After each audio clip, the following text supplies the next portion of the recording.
Buenas, bienvenidos una semana más. Se nota que estamos a las puertas de la selectividad porque nos han hecho llegar bastantes dudas sobre algunos ejercicios de selectividad. Vamos a empezar con uno en concreto de matemáticas, que es de optimización de funciones, que han coincidido varios alumnos, y dice lo siguiente: una familia desea acotar una zona rectangular en el jardín de su casa para dedicarlo al cultivo ecológico. Para ello se dispone de 96 metros de valla, es decir, me están dando el perímetro, ¿vale? Si el perímetro que tengo disponible de valla, en este caso, vamos apuntando aquí los datos, me dice que el perímetro que tengo de valla disponible es 96 metros, ¿vale? Entonces,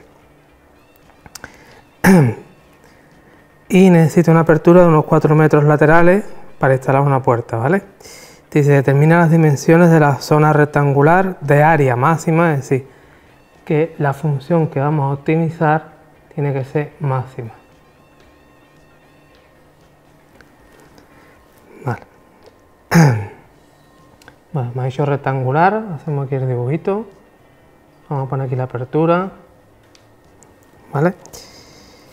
Yo voy a llamar a esta zona, la llamo X, esta también la vamos a llamar X, a la altura del rectángulo la vamos a llamar Y, y esto de aquí será Y menos los 4 metros que me dicen que tiene que tener de apertura la puerta, ¿vale? Vale, con el dibujito vamos a intentar buscar la función que relaciona las variables para después ponerla en el área máxima, que es la función que tenemos que optimizar. Entonces el perímetro, que os recuerdo que ya tendréis que saber lo que es la suma de todos los lados que tenemos disponibles, en este caso será 2x, x más y menos 4, y esto tiene que ser igual a 96. Vamos a intentar simplificar un poco aquí, así que vamos a tener aquí 2x más 2y igual a 100, porque paso este menos 4 a estar sumando. Vamos a intentar simplificar todo lo que podamos. El truco de optimización es intentar simplificar todo lo que podamos, ¿vale? Es decir, de principio, es decir, que aquí va a ser x más y igual a 50, ¿vale? Y esta es la función que me va a relacionar las variables. Ahora me preguntan por el área. En este caso es fácil, es el área de un rectángulo, es decir, x por la y, ¿vale? No tenéis que tener en cuenta la apertura, simplemente hacéis x por y porque es el área de este rectángulo, ¿vale? Porque la apertura ya la hemos incluido aquí en la función que relaciona. Entonces ahora lo que hacemos es despejamos de aquí, por ejemplo, la y, pues despejar también la x y sustituimos aquí.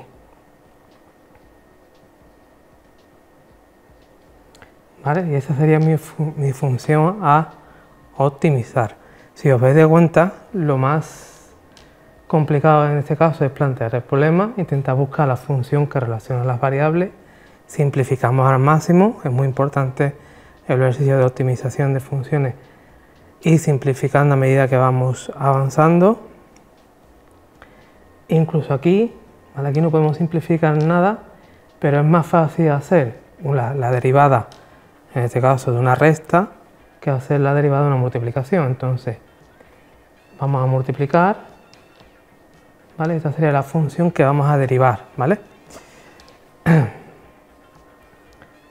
Derivamos esto, es decir, indicamos que hacemos la derivada de 50x sería 50. Para los alumnos que no son de segundo de bachillerato, que no estén para la selectividad, si queréis que explique más tranquilamente las derivadas, ya sabéis, ahí tenéis el email del programa o el código del Classroom, que ya hay bastantes alumnos. De hecho, esta duda nos ha llegado a través de Classroom, ¿vale?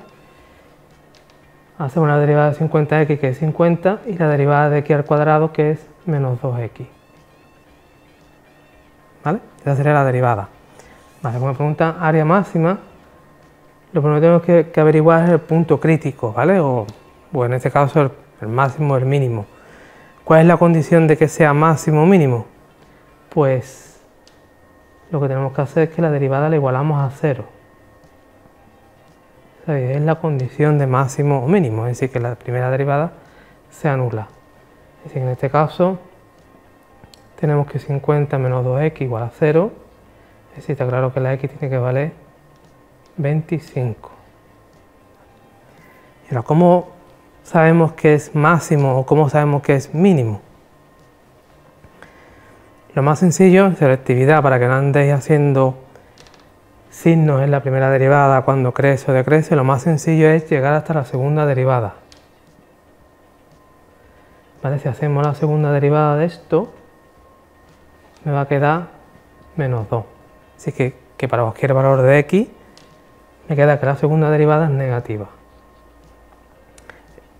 Cuando la segunda derivada me queda negativa, implica que tenemos un máximo. Aquí siempre queda negativa, pero vamos, imaginaos que nos fuera a quedar un ejemplo, vamos a ponerlo aquí para no liarnos, y ahora lo borramos, que me fuera a quedar que la segunda derivada fuera sido menos 2x, ¿vale? Sustituimos la x aquí, ¿vale? En este caso sería menos 50, si queda negativo es máximo y si queda positivo es mínimo, ¿vale? Os digo que es más sencillo hacer la segunda derivada y comprobar ese signo que estudiar el crecimiento o el decrecimiento, ¿vale? Bueno, entonces ya sabemos que para cualquier valor de x es máximo. Y una vez que tenemos la x, pues calculamos la y de la función que relacionaba las variables. En este caso la y va a quedar 50 menos 25, es decir, 25. Básicamente es un cuadrado, ¿vale?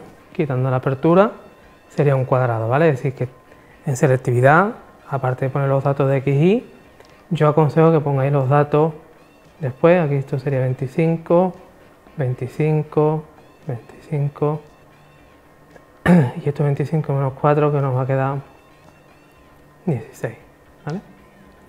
Os lo aconsejo, ¿vale? Porque es muy importante que remarquéis bien las soluciones en selectividad y vais explicando cada uno de los pasitos que vais dando, es decir, igualamos a 0 porque es la condición de máximo o mínimo, ¿vale? Todo esto es importante que lo pongáis en selectividad, ¿vale? Aparte de, como veis, el ejercicio es muy sencillo, simplemente, bueno, ir planteando, pues este es el perímetro que es la suma de los lados, que va a ser la función que relaciona variables, la función a optimizar es esta, ¿vale? Como he dicho al principio, ir simplificando desde el principio es muy importante, porque si no simplificamos, pues nos va a quedar algo muy grande de derivar o nos vamos a liar con los cálculos, ¿vale? Entonces yo siempre aconsejo que vayáis simplificando a medida que vayáis haciendo el ejercicio para que os vaya quedando muy simple, ¿vale? Y nada, este era el ejercicio que nos han mandado en concreto dos alumnos que explicara, ¿vale? Y hasta aquí la optimización, espero que os haya quedado claro. Ya sabéis, función que relaciona, la función que queremos optimizar, aplicamos la condición de máximo y mínimo y después hacemos la segunda derivada para ver si es máximo o mínimo, ¿vale? Hasta aquí el ejercicio de optimización y ahora seguimos con más contenido en el profesor de ciencia.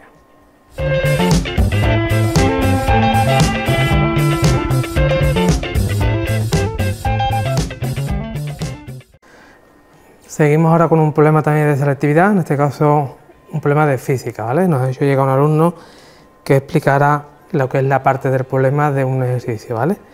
En este caso el problema dice, vais a tener el enunciado, dice una espiral rectangular como la de la figura es esta,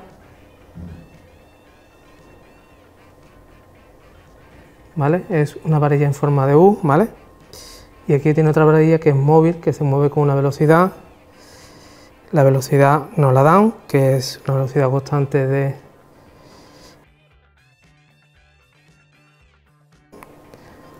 ¿Vale? Se encuentra sumergido dentro de un campo magnético que va hacia adentro de la pizarra, por eso pongo la X, ¿vale? Aquí iría el campo. ¿Vale? El campo nos lo dan, que es 0,8 Tesla. y nos piden concretamente que calculemos la fuerza electromotriz inducida sobre la varilla y la intensidad y el sentido de la corriente de la espira en el caso que tuviera una resistencia de 0,2 ohmios, ¿vale? Ya en su día hicimos uno muy parecido en modo teórico, ¿vale? Y ahora lo hacemos en modo práctico con la API, ¿vale? Nos la manda a través de Classroom, bajo hincapié, ahí tenéis el email del programa, cualquier duda que tengáis, pues a través del email, o tenéis el Classroom, que ya hay bastantes alumnos unidos, ¿vale? Seguimos con el problema, ¿vale? Para calcular la fuerza electromotriz inducida, ¿vale? Esto es importante que en selectividad, ¿vale? Vayáis nombrando la ley, y en este caso, para calcular la fuerza electromotriz inducida, ¿qué nos hace falta?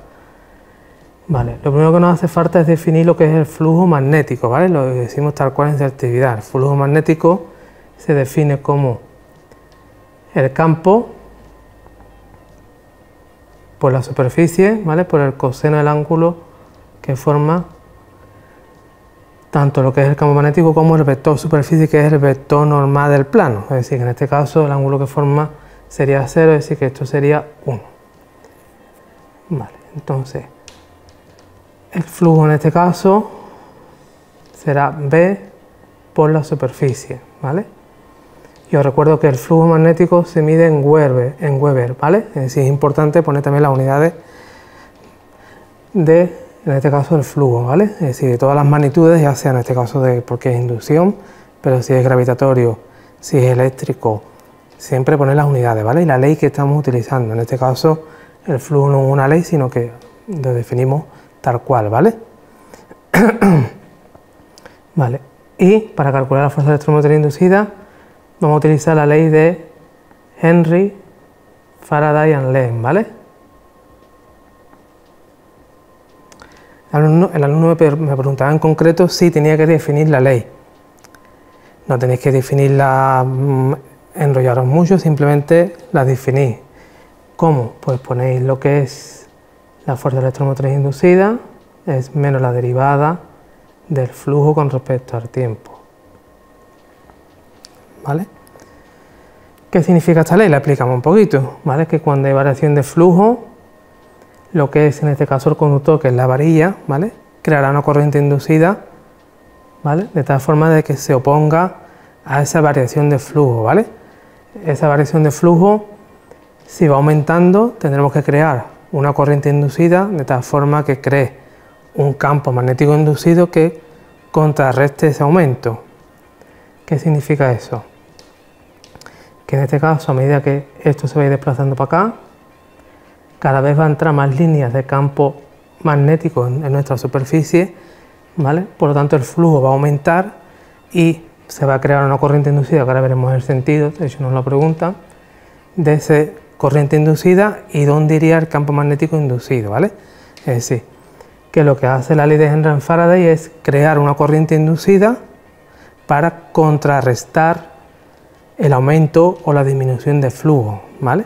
En este caso, como esto seguirá para acá, en ningún momento me dice que retroceda, entiendo que el flujo aumenta, ¿vale? Y tendrá que crear una corriente inducida que contrarreste ese aumento. Vale. Una que hemos definido las leyes que usamos, procedemos a poner los números, ¿vale? En este caso tenemos que el campo es 0,8, ¿vale? Y la superficie, este lado me lo dan, ¿vale? Que es, mira lo que nos lo he apuntado, es 15 centímetros, sí, 0,15, ¿vale? Vamos a ponerlo en metros. Y esto de aquí lo vamos a llamarlo X, ¿vale? Es decir, que esto va a ser L por X, ¿vale? Donde X sigue un movimiento rectilíneo uniforme. Todo esto lo tenéis que explicar, ¿vale? Movimiento rectilíneo uniforme donde esto será la velocidad por el tiempo. Fijaos que aquí estamos en el caso que ya explicamos en su día, donde cambiaba la superficie, ¿vale? Es decir, que en este caso lo que cambia, y lo tenemos aquí indicado, en función del tiempo, lo que cambia, ¿qué es?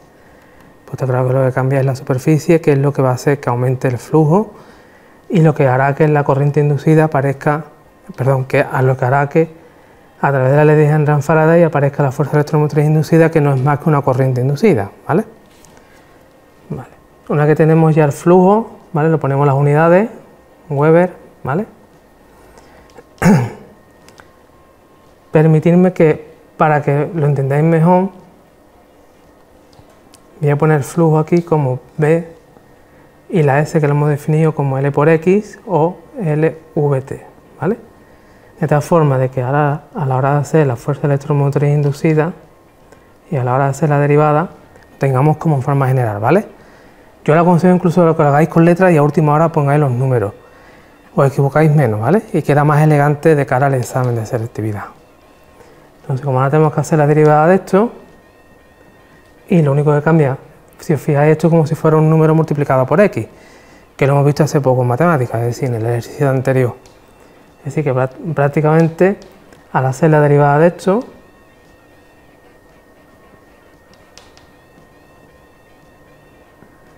es como si fuera la derivada de 2x, es decir, que va a ser 2. Entonces aquí esto va a ser esto, ¿vale? ¿Qué significa esto? Que como el flujo vaya aumentando, la corriente inducida se va a oponer de forma negativa a ese aumento de flujo, ¿vale? Ahora lo veremos ahí en el dibujo. Una vez tenemos hecho la derivada, si queréis ponemos los datos, es decir, que esto sería menos 0,8, la longitud que es 0,15 y la velocidad que nos la daban que era 0,12, ¿vale?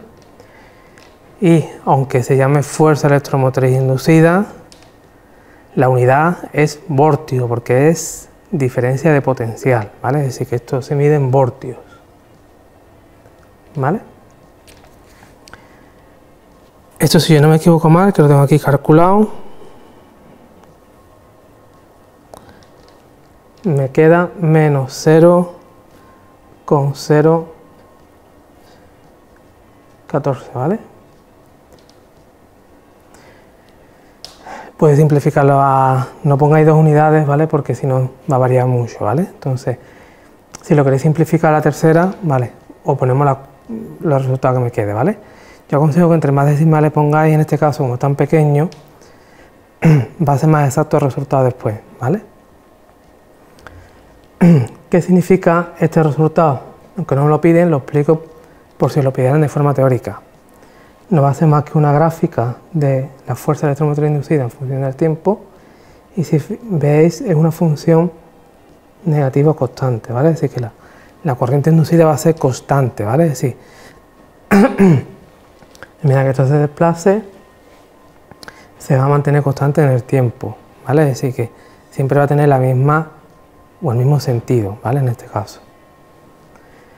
Vale, una vez que lo tenemos calculado, me preguntaban por el valor, ¿vale? Entonces, para calcular esa corriente inducida, utilizamos la ley de Ohm, ¿vale? ¿Qué nos decía la ley de Ohm? Que la intensidad, perdón, V es igual a la intensidad por R, ¿vale? Es decir, que en este caso la corriente inducida que crea nuestra espira, o en este caso nuestro conductor, será la fuerza electromotriz inducida entre la resistencia que nos dan. En este caso, si yo no me equivoco mal, importante, aunque esto me haya salido negativo, aquí lo ponemos en valor absoluto, porque ahora el sentido lo vamos a poner allí, ¿vale?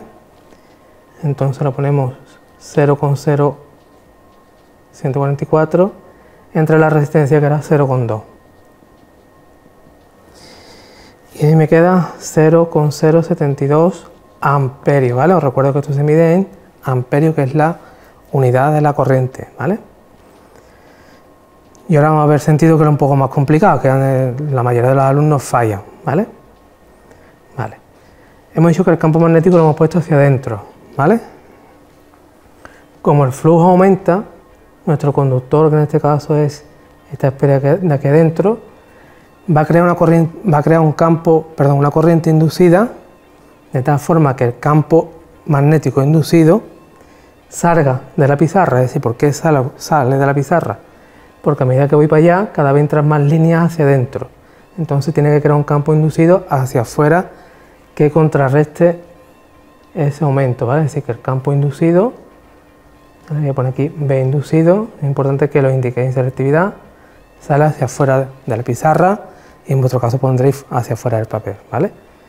Entonces, ¿cómo indico ahora el sentido de mi corriente inducida? La regla de la mano derecha, ¿vale? Que ya lo explicamos en su día. En este caso, para un hilo conductor, ¿vale? Yo siempre aconsejo que os fijéis en un tramo, es decir, no os fijéis la espira total, ¿vale? Y después, fijándonos en un tramo, después lo vamos desplazando hacia los siguientes tramos, ¿vale? Como el campo inducido lo hemos puesto hacia afuera, os recuerdo que la yemita indicaba hacia afuera, ¿vale? Así que abrazamos en este caso la parte de abajo, así como si lo abrazáramos y saliera para acá, y la corriente inducida me sale en este caso hacia aquí, ¿vale? Y si lo vamos haciendo en cada una de las varillas, ¿vale? Me sale que tiene sentido antihorario, ¿vale? Es decir, que en este caso nuestro conductor, que es este trozo y la varilla, va a crear una corriente inducida antihoraria, que la tenemos aquí calculada, ¿vale? De tal forma de que crea un campo magnético inducido hacia afuera para contrarrestar ese aumento de flujo, ¿vale? Es importante, ¿vale? Regla de la mano derecha, nos situamos aquí, como el campo inducido sabemos que tiene que ir hacia afuera, abrazamos los hilos y nos va a salir siempre antihoraria, ¿vale? Es decir, que la corriente inducida la indicáis. Yo no tengo aquí más colores, pero es bueno que lo indiquéis en selectividad, ¿vale? Y después aquí también lo expliquéis, es decir, que la corriente inducida, ¿vale? Es sentido antihorario, ¿vale?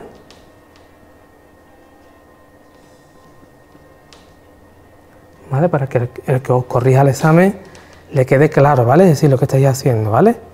Es decir, yo siempre aconsejo que lo calculéis numéricamente, incluso primero que lo dejéis con letras, sé que os gusta poco, ¿vale? Es un consejo particular, ¿vale? Y una vez que lo tengáis, le metéis los números, ¿vale?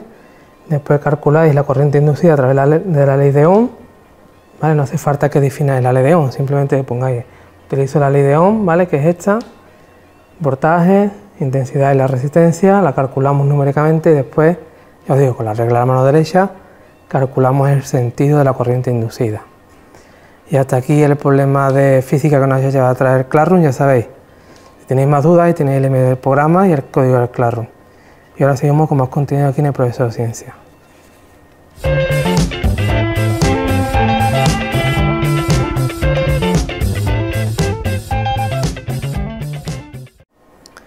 Hasta aquí hoy el programa de hoy, donde hemos resuelto, se nota que está la selectividad a la vuelta de la esquina, hemos resuelto dos problemas de selectividad, uno de optimización de funciones y otro de inducción magnética de física. Mucha suerte a todos los alumnos que tenéis selectividad dentro de una semana y hasta aquí el programa de hoy.